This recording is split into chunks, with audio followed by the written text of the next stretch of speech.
All right, we're live.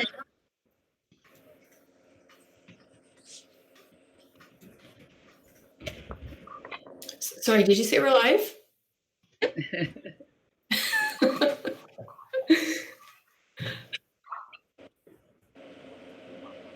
So, are we live? Yes, we're live. Okay, sorry, thanks. Hi, I'm Jodi Kendrick. I'm your moderator for this panel for Romancing the Capital online convention. And today's panel is American and Canadian historical romance. So I'll get everyone started with introductions. So tell a little bit about yourself, what you write, and if you want, you can tell everyone where you're from.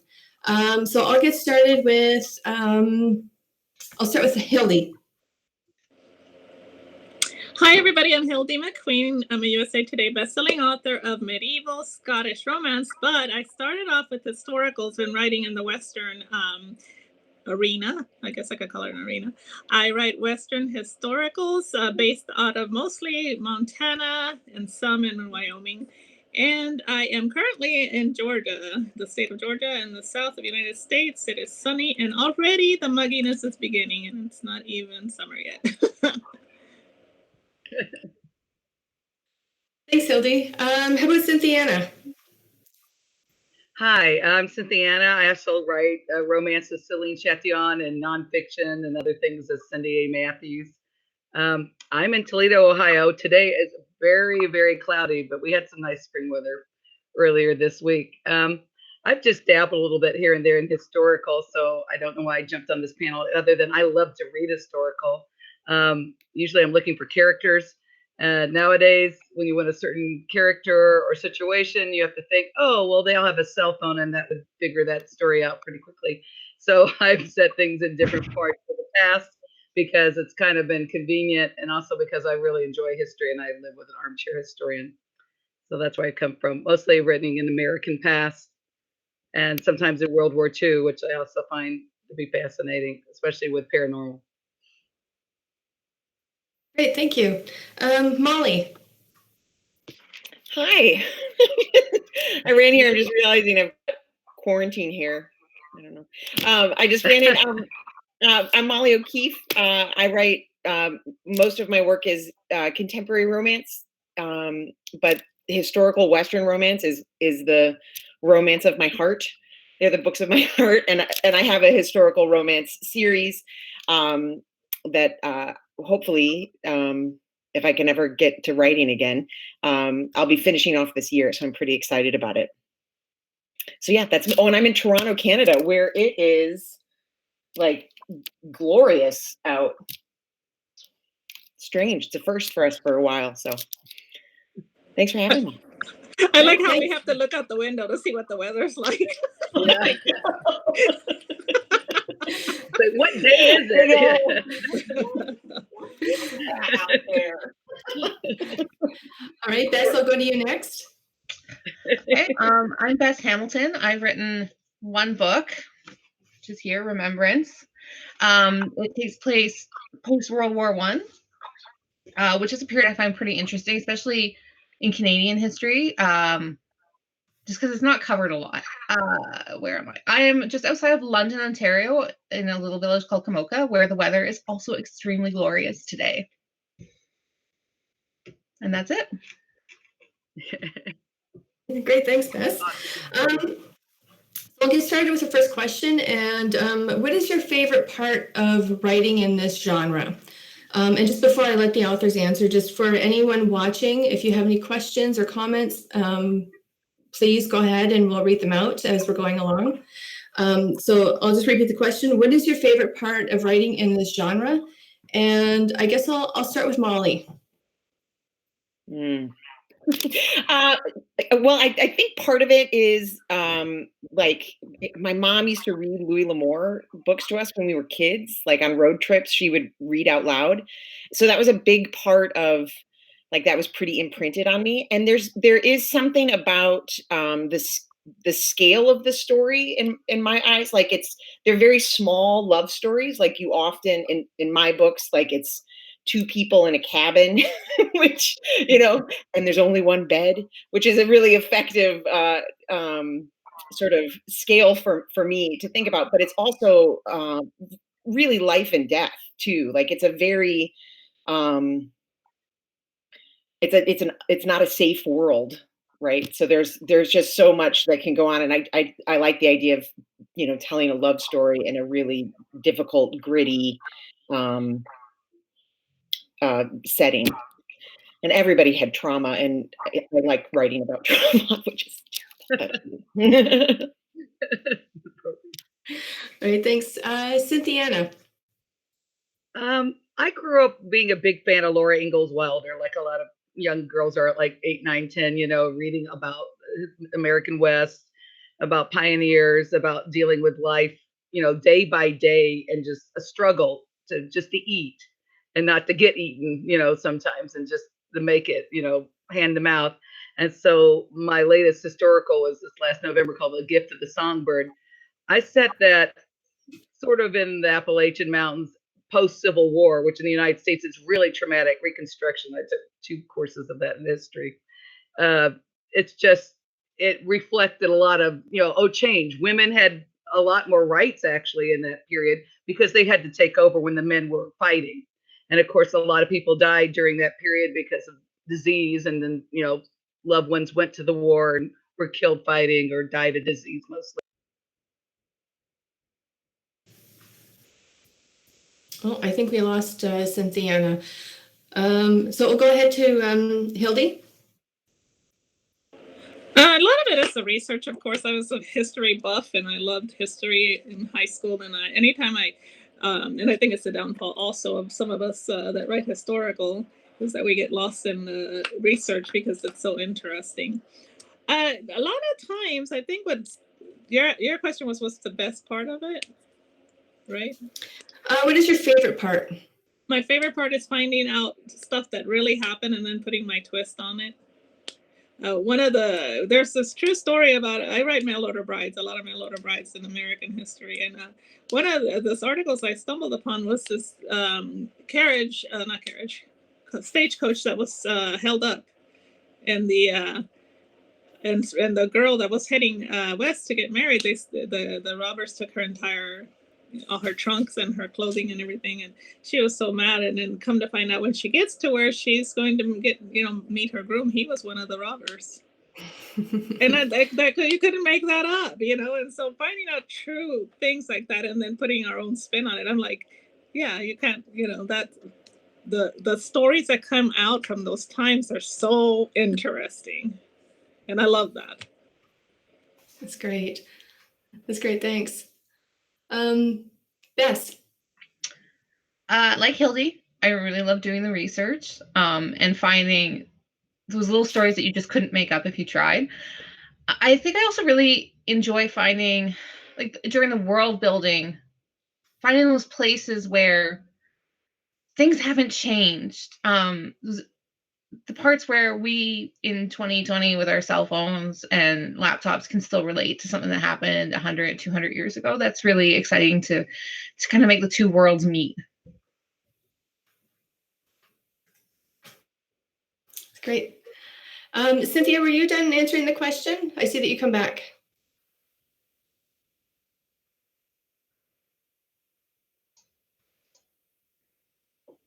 Maybe she's not quite with us yet. All right, I'll go into the next question.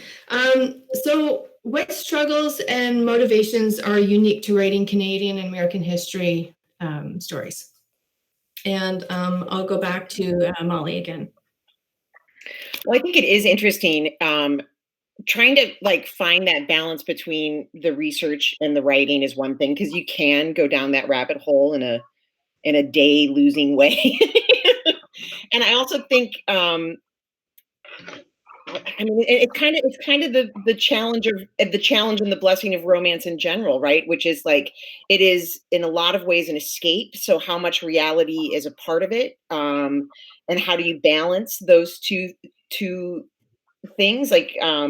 People read historical romance for a lot of reasons. Some people want really in-depth research. They want really all of the details in there that they can get. And some people just want, an easy escape. So it's finding your way in that, and while still staying, true to your voice and true to the historical past and respectful of, all parties involved. So I find that part to be kind of the exciting challenge of writing historicals, for sure. Sorry about that. Thanks. Were you finished answering, Molly? I am. Sorry, I had Yeah. a slight technical glitch on the other side. I have a dog that's trying very hard to get into this office right now, so I know technical glitches. Okay, so I'll move next to Hildie, if you can answer the same question. Do you want me to repeat it? Yes, please. Okay. Which struggles and motivations are unique to writing American and Canadian history romance books?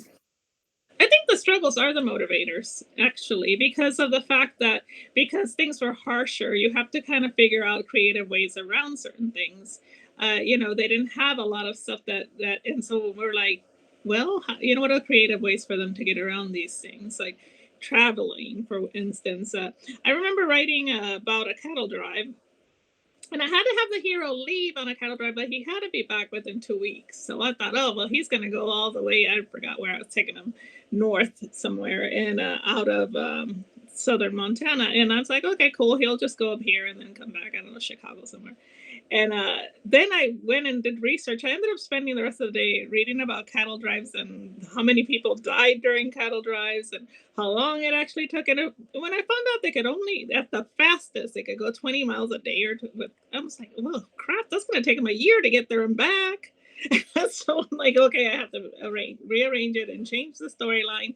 And so a lot of things like that you face that because we're thinking in our modern heads, well, let them go somewhere and come back, or let them, run this errand or whatever. Well, an errand to town will sometimes take an entire day, if not two, and you're not prepared for that. So a lot of the stuff to me that is once you get it in your head and you figure it out how the restraints of that period, then it becomes easier to write. But at first, it can be challenging. Great, thanks, Hildie. Bess, you're next. So it's about challenges. I think, well, let me marshal my thoughts.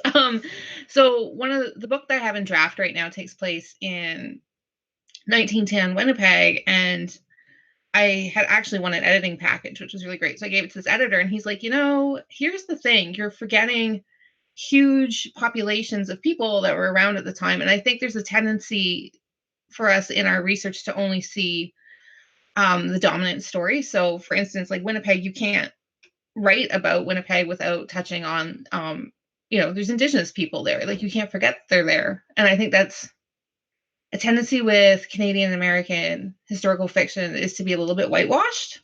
That people of color were doing amazing things all through history, and we don't tell their stories enough. And it's probably a really rich vein that could be tapped.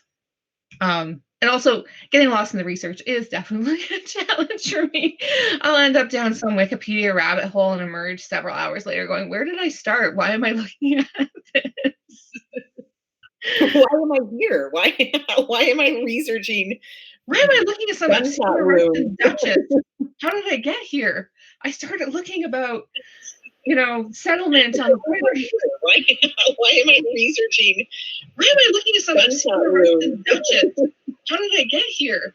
I started looking about, settlement on the border. Why am I researching? Why am I looking at some obscure Duchess? How did I get here? I started looking about, settlement on the border. Why am I researching?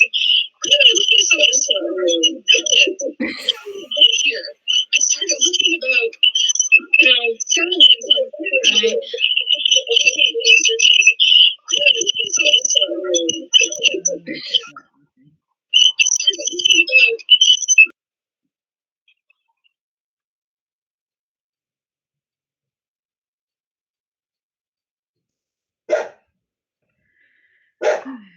Did we get out of the loop?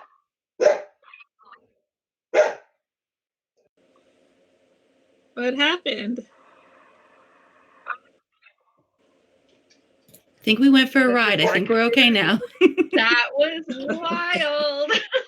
Let's everybody make sure that you mute when you're not talking, so that doesn't happen again.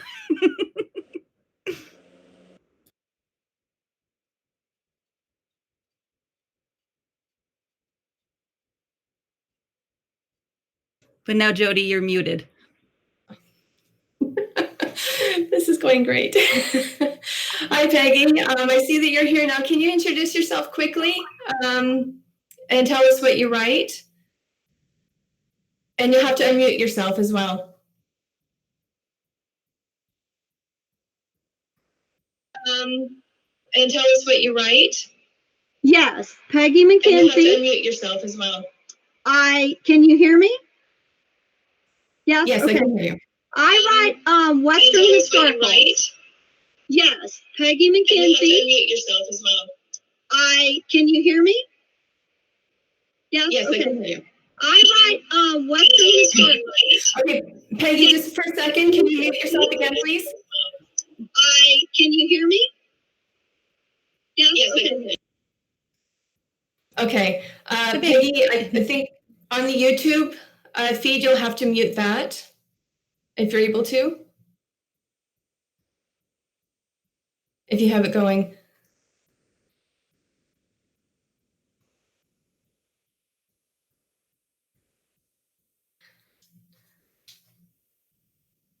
Okay, can you unmute yourself now?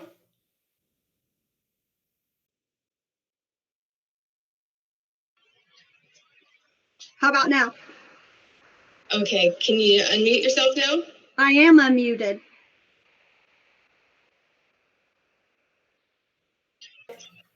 Go How about ahead. now? Okay, can you unmute yourself now? I am unmuted.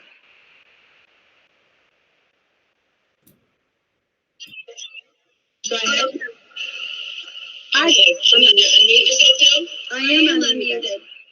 Okay, sorry, I think something's happening on your end. It's glitching a little bit. If you could put yourself back on mute and Jess will message you. Right, thanks.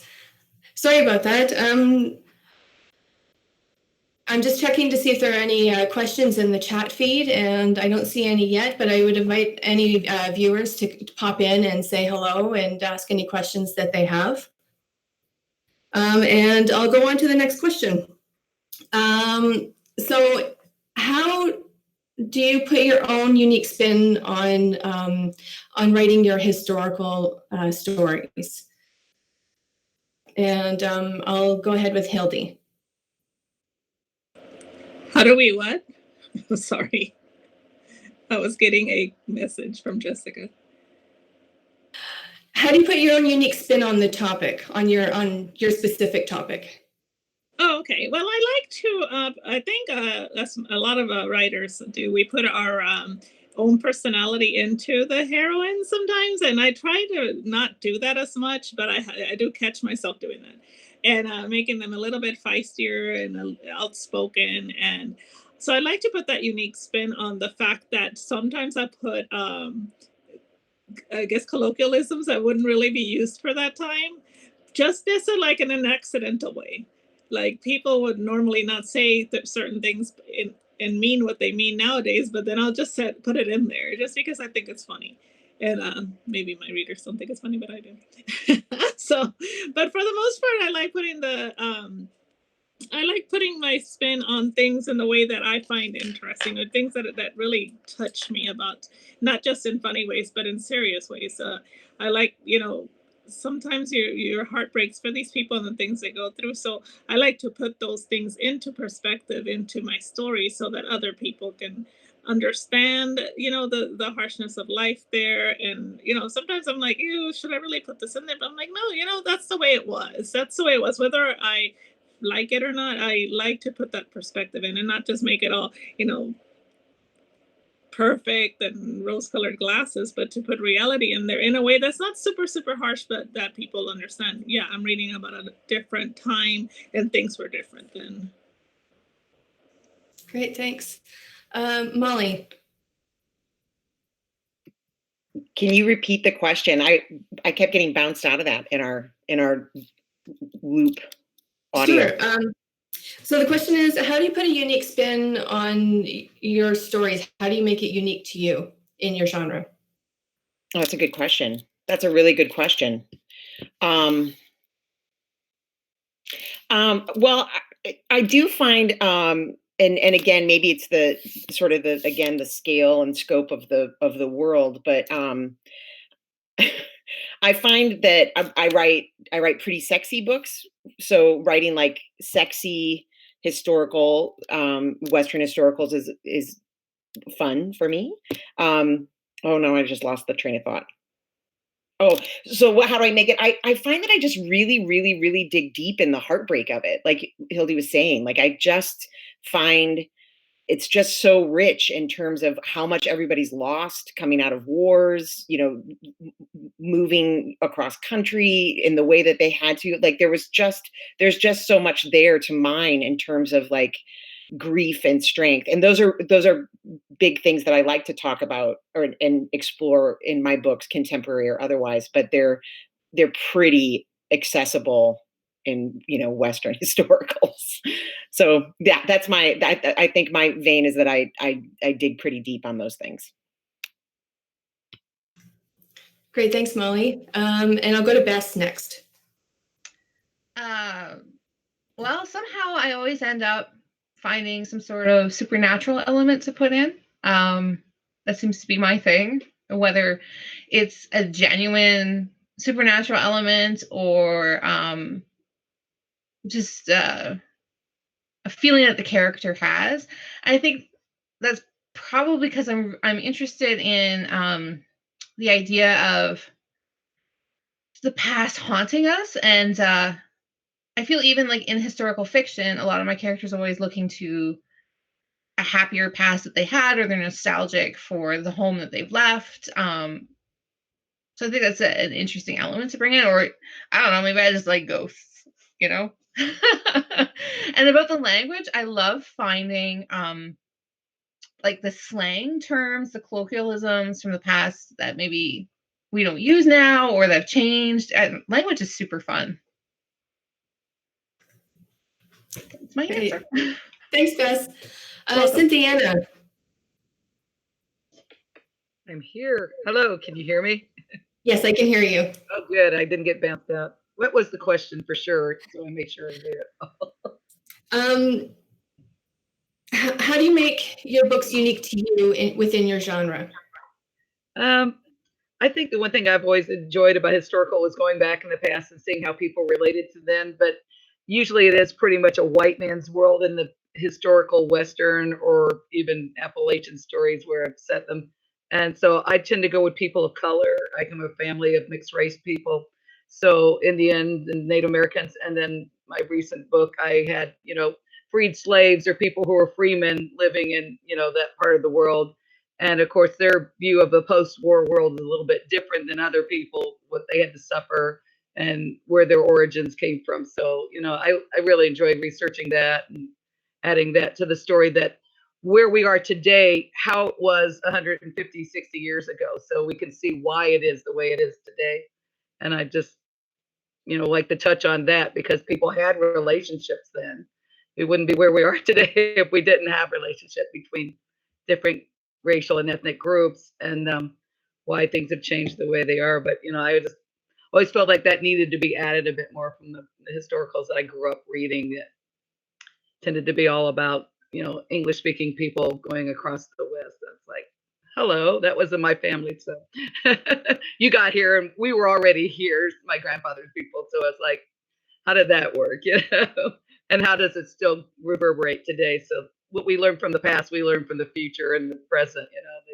They all balance out, but they had to start somewhere. So in historical, you have a chance to go back, research, and kind of show that where those relationships and how people interacted with each other came about. So that's what I like about it.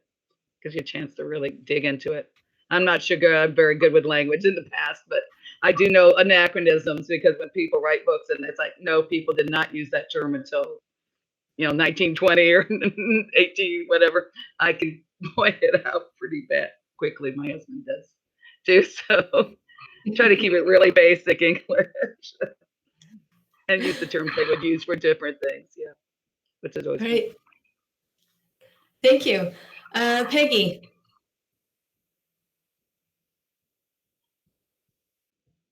I think you're still muted. Oh, you know, I'm having some really serious technical difficulties today, so I hope I don't disturb you anymore, but if I do, I'll disappear again. I think we're okay so far.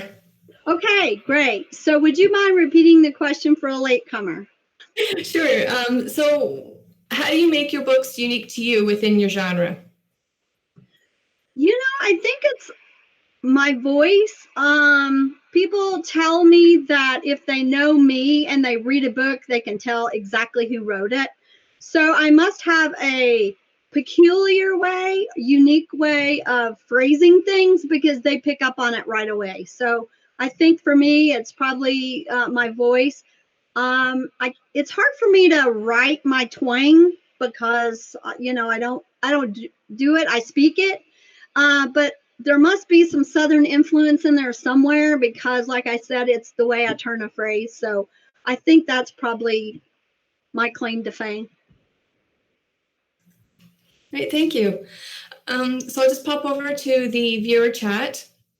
And Ayanali Williams says, I may have missed this, but what time period is considered historical? Is it anything before 1900 or before 1950? So I'll ask each of you to kind of give some insight on what you feel, if you have specific ideas on what you think is historical or not. And I'll go back to Molly. You know, it's interesting because I'm writing a women's fiction right now that you know, it has a certain amount of time span in it, and the 80s are historical.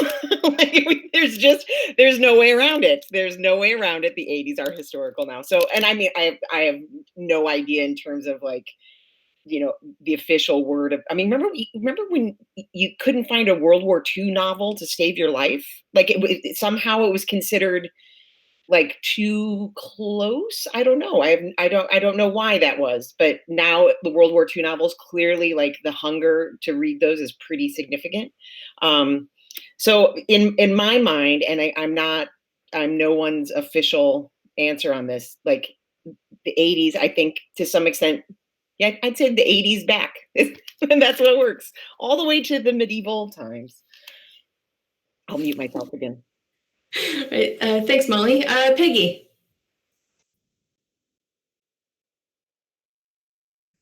You're muted, hon.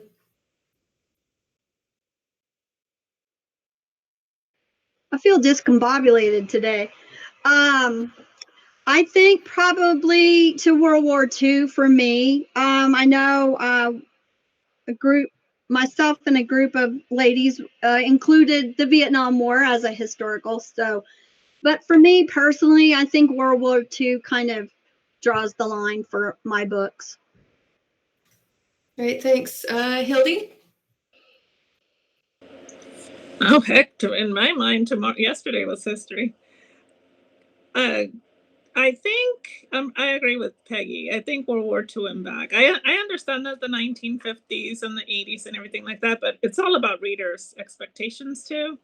If am thinking I'm going to read a historical, then I'm thinking Regency, medieval, that kind of time. But for some reason in my head, if I want to read something, let's say from the 1980s, then I just consider it fiction from the 1980s. I don't know why, but in my mind, it's not historical. But you know, I think it's all about reader expectations. To some readers, the 80s and the 90s might be considered history, which it is, you know. But yeah. I'd say World War II. Come back. Thanks, Bess. That's an interesting question. I'm only thinking about because I was on a work call and I made a joke about how we all look like Hollywood squares, and my like 24-year-old colleague was like, "What is that? What are you talking about?" And then I made a crack about Charo, and she's like, "I know, who is this? Who is this person?" So I kind of have to say, I think it depends on the age of the reader, and I hate to say it as somebody who doesn't think of themselves as old. Yeah, the 80s and 90s, man, they're becoming the past. They're becoming a period historical fiction. Like, look at Stranger Things on TV. Like, to people, that is a period drama because it is a time that is no longer of this time pre the technology that we have now. So I don't know, probably I would say anything post or pre 9/11 is probably up for game for historical fiction. I think once you get past 2000, you're kind of getting too close to now, but yeah. That's my controversial take. Thanks. Cynthiana, do you want me to repeat the question?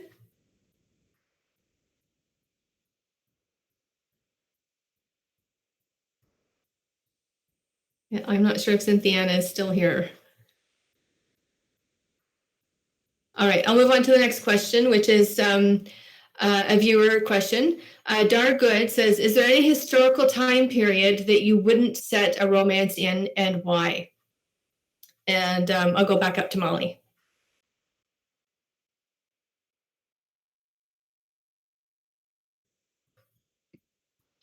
Something that I would not, a time period that I would not set a book in. That's right. Yes, a romance. Yeah. So it's I'm finding it really interesting as I'm writing this women's fiction. Just it's like writing with, you know, a whole generation of fact checkers over your shoulder. You know, like the details that you can get wrong about, you know, people having what women wore and you know, all of those things. So I'm finding that to be, I was so excited about this story. I'm still super excited about this story, but I am like, oh, my mom is gonna have some things to say about this. so that but it's a good challenge. You know, it's a good challenge. The book starts in the 1960s. But that was, I would not have anticipated doing this timeline if I hadn't had this idea. And I also, I mean, I feel like World War II, while I'm loving reading the books, and I appreciate the authors who have taken that timeline on, there's a lot of moving parts.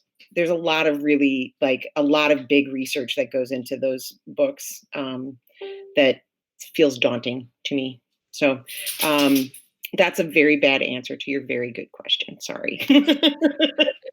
Thank you. Hildie. But before the last month, I would have said Regency, because in my mind, people spend a lot of time doing nothing. But I just recently wrote a Regency, and I still don't like it. But it was because you have to figure out what they're wearing, how they changed like 3 times a day. They had to have all these calling cards, and people are being announced, and reputations being ruined. And I was like, oh my God, really? So it was kind of a trial to write it. But right now, I would probably say World War II, like maybe the 1920s and 30s also. I'm not interested in it. Maybe that's why, but I think it would go into a ton of research to make sure that I got things right. And yeah, no, not for me. All right, thanks. Bess. Definitely avoiding anything built around a military conflict after doing a lot of research on World War I that not only gave me nightmares, like just honest to God nightmares, but also it's just, you know, how much detail do you want to put in, because there's going to be somebody going, well, that's anachronistic. I feel like while I love books that are set in medieval and early modern Renaissance era, I myself would be just too intimidated to do that research. And it would be so hard to find out the details of day-to-day life, where I think kind of more late Victorian, early last century, we have so many diaries and things that we can access, newspapers that tell us like what everyday life was like. So it's just a tool for me avoiding going down those rabbit holes. Like, what kind of bread do people eat? How did they make it? I mean, the stuff you don't need to know, but you somehow find yourself like, if this is not authentic, I can't do it. Anyway, yeah, anything that requires way too much research. All right, thanks. Peggy. I would agree with the preference. I mean, I don't think that there's any time period that I would avoid if I had the opportunity to write a good book in that time period. But personal preference, I'm pretty stuck on cowboys. I mean, I grew up as a rodeo kid, and I just like cowboys. That's just my thing. So to write, I've written one from the Great Depression. It was a little tougher because I actually had to research stuff where, cowboys and stuff. I kind of knew that sort of thing. So, I wouldn't avoid it if I thought I could write a good book, but my personal preference would be just pretty much cowboy, stage, probably middle, 1800s to probably 1900s. That's probably my favorite. All right. Thank you. Cynthia, are you with us? Yeah, am I back on? It keeps Yeah, I bouncing can hear out. you. All right, I can hear you. So, do you want me to repeat the question, or are you good? Sure, that would be good. Just to be on the safe side. Okay, so the question is there any historical time period that you wouldn't set a romance in, and why? They used to say it had to be at least 50 years of the past to be historical. I think if it was yesterday, that's historical because that's already in the past. So I don't think there is a time period I wouldn't if I had two characters or more that I found fascinating and the time period was interesting to put them in the situation. But I think personally, I wouldn't want to write in the Middle Ages, the dark Middle Ages in Europe with the Black Death and things like that. It's been done before and people write them beautifully, but to me, that's just kind of a dark and depressing era for a lot of reasons, except maybe the Middle Ages in North America, where there's some really fascinating things going on with Native Americans and stuff. So that it just maybe depends on the setting more than the actual time period for me. That if it's just a setting, I just don't find that personally interesting. I wouldn't want to research. I'd pass on it. But I just think my husband's really big into Roman period, and just right after the Romans go out of England and places like that, and I'm like, yeah, but it's kind of dull too, and there's a lot of death and I don't know. It doesn't seem as romantic to me. He of course loves it, and he writes about wars and stuff. So I'm like, okay, I'm. All right, thanks, Cynthia. So yeah, I'll go back to more chat questions. And again, I'll invite any viewers, if you'd like to post a question or have any comments, please feel free to do so. So the next question is from Ayanali Williams again. and this person asks, is there any region of the country that you find it hard to write about? I'll go back to Molly.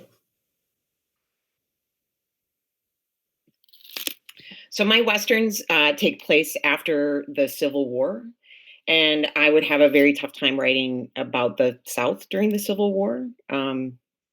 It's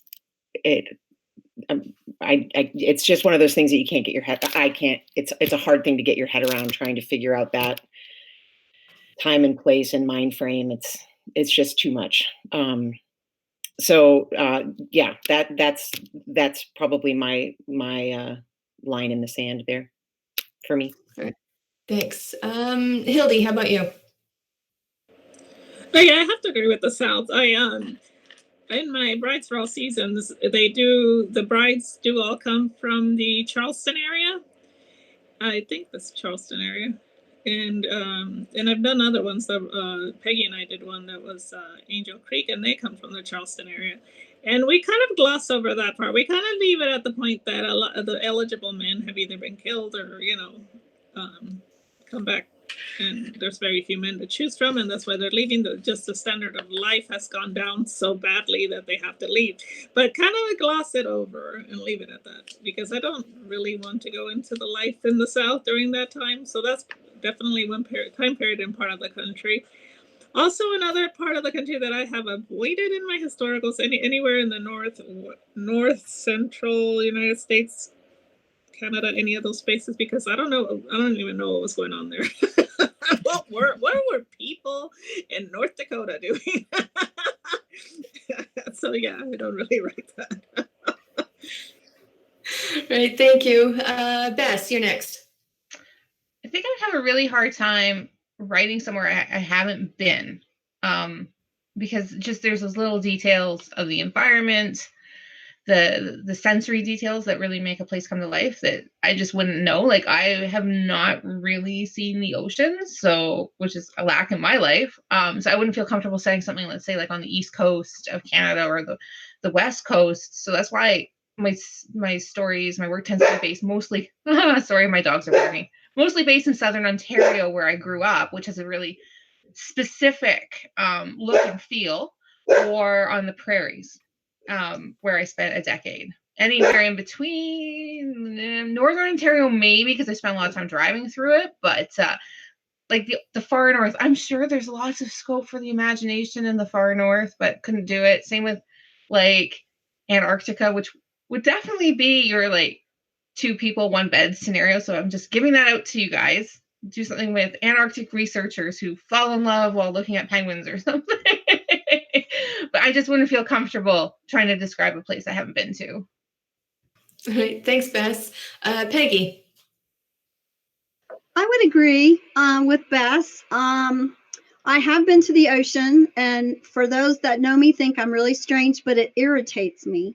That constant wave motion drives me crazy, where most people find that soothing. So I I grew up in the plains of Oklahoma, Texas, Kansas, Middle America, some of the mountains. I live in the mountains now in Colorado, and I think I'm still with Bess as far as I would find it hard to get those nuances of places that I had never seen before.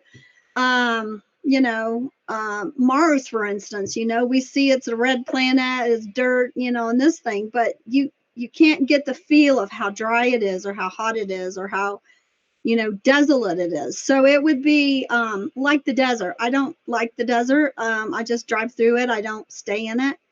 And so that's one place I've never spent much time. So a desert would probably be that for me. Great, thanks, Peggy. So what are some interesting trends that you've seen in your genre over the last few years? I'll start with Molly.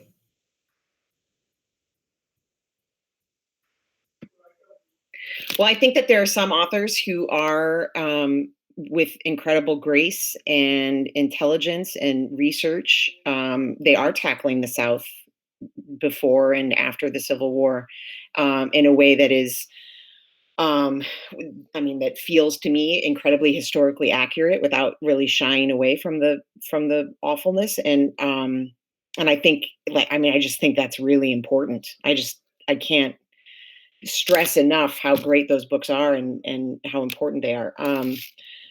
And like I said, I like what is historical is creeping up, all the time. So yeah, I'm really looking forward to the 1980s romances with Walkmans and it just there's so much room there for without phones and kind of the it's pretty ripe. It's there's a lot of story to be told there. So I'm excited about those. But yeah, I think the people that are really kind of reaching deep into some unlooked at places right now. That's exciting. Great, thank you. Hildie. One trend that seems to be is moving away from the small town in Western historical romance. Or, I would like to see more of it. It's the sweeping sagas that envelop not just like the little tiny life in the small town and which is what I write, of course. So I'm kind of making fun of myself, but sometimes it's nice to read those sweeping sagas as they go through different areas and they move, and not just the characters are part of the story, but the environment as well. Whether it be the different seasons or the vibrancy of the country in that part of the world, so that it brings to life not just the small town that you're in, but the entire environment of it. So I think that kind of stories are bring the time period and the place where you're at more to life. And I love that. I love that stories are starting to become that, where the heroes are exploring not just their own personal selves, but the area that they're in, so that we feel like we're part of that whole environment. Great, thanks. Bess, you're next. I think I find it interesting now we're seeing more stories that weren't necessarily told before, because it is really easy, like for example the Regency fiction, to tell the story of the above stairs people, which can get a little bit boring because, oh my god, I was watching Pride and Prejudice, the BBC miniseries, last night, and I'm like, my god, their lives were tedious. But the servants were always really busy. So I think that's something just broadly you're seeing across all kinds of literary genres, is that people are looking at those on the lower rungs of society whose stories haven't been told. So there's always something fresh to say. There's fresh angles to come at things like World War II or the Civil War or what have you, because we've only ever seen one kind of story. So that's really exciting. And I think it's a good direction for us to be going in. Less needlework. All right. Cynthia, are you here? No. Hello. Hello. It says it's on. Am I on? Did it come back on? Yeah, you're on. Yeah, I can hear you. So Okay. what are some What was the interesting question? trends that you've seen? What are some interesting trends that you've seen in your genre? I think I caught the last part of Bess's one about seeing people from below the stairs and not just the upper class. I have a lot of friends, African American. Oh, we've lost Cynthia again. All right, she'll be back in a minute. Peggy, would you like to answer? Sure. As far as trends go in Westerns, I've always written Western historicals. I have a couple of contemporary Westerns, but primarily historical.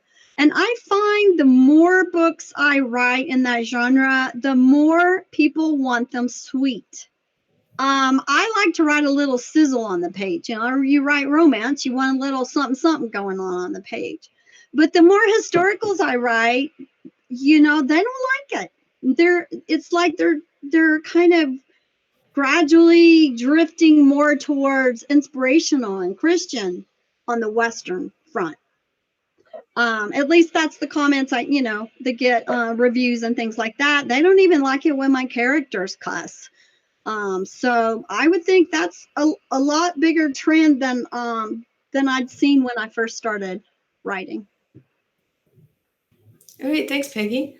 I'm just going to go back to the viewer chat, and there's a question from Kimmy. And the question is, what resources have been the most helpful to you in writing historicals?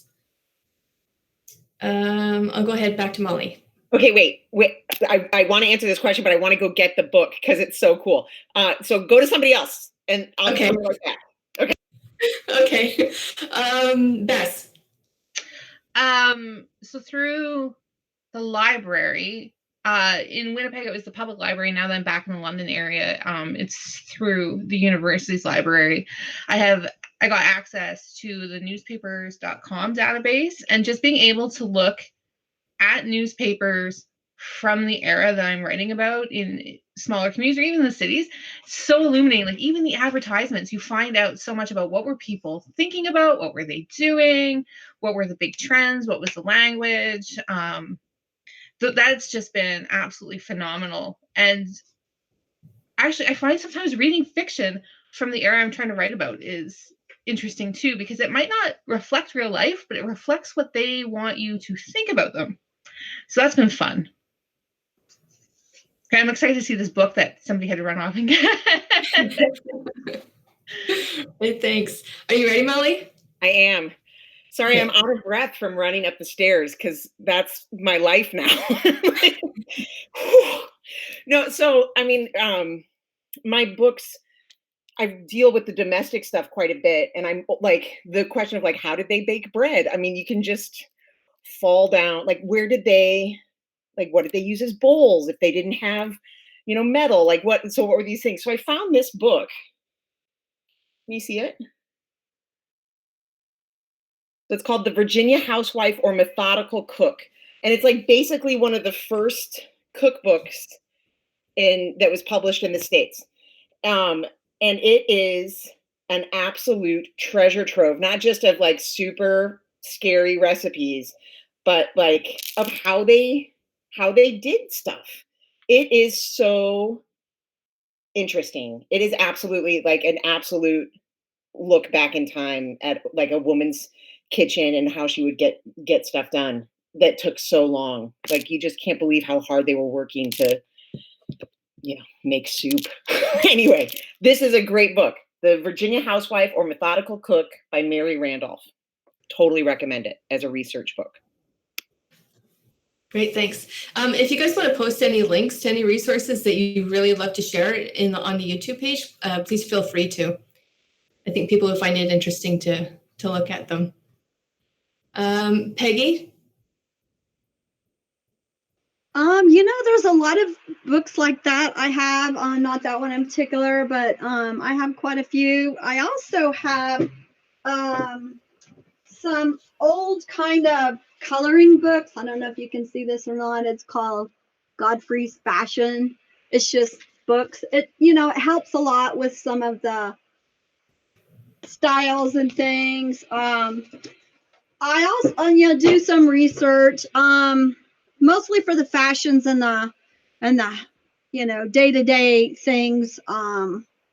That's what I'll use. Horses, riding, tack, wagons, things like that. I've lived from experience, and that really hasn't changed a whole lot. I mean, there's some things that have changed tack-wise and technique-wise, but for the most part, it's just a plethora of different places that you go depending on what you need to know. All right, thank you. Hildie? Yes, I use mostly Google a lot, but I also I love these books. They're called The Everyday Life, and they have different ones. Some are it depends on the genre. It'll say everyday life in medieval times, whatever. This one is everyday life in the Wild West, and it goes through everything from what they wore, how they cooked, what they ate on a normal basis. It covers everything, how they live, how they use the bathroom, what professions there were, what they wore as far as the different stations and stuff like that, gardens, everything, food. And then for speech and stuff like that, I have this one called Cowboy Lingo. A lot of the lingo that's in this book, though, I'm like, okay, I could use it, but then people probably wouldn't know what it meant. But it's still kind of cool to look back because they have like different things like, information. Like this one has the cowboys and his duties. So it has a lot of information too. So I go to these quite a bit when I'm writing my Westerns. It's fantastic. Thank you. Did I get anyone? Have I missed anyone that hasn't answered that wanted to? I think I have everyone. Okay, we're coming up to the top of the hour. We just have a few minutes left. So do you want to talk about any projects that you're working on that you have coming up? Or if you happen to have any giveaways that you want to talk about, but I think most people would like really to hear about what you're working on next. I'll go up to Molly. I mean, that's hilarious. If any of you guys are actually getting work done in this madness, hats off to you. So far, I make a lot of plans and then just sort of stare blankly into space. No, so I do have some contemporaries coming out, but the next big historical pieces will be the women's fiction that I'm working on that will hopefully come out sometime in 2021, early 2022.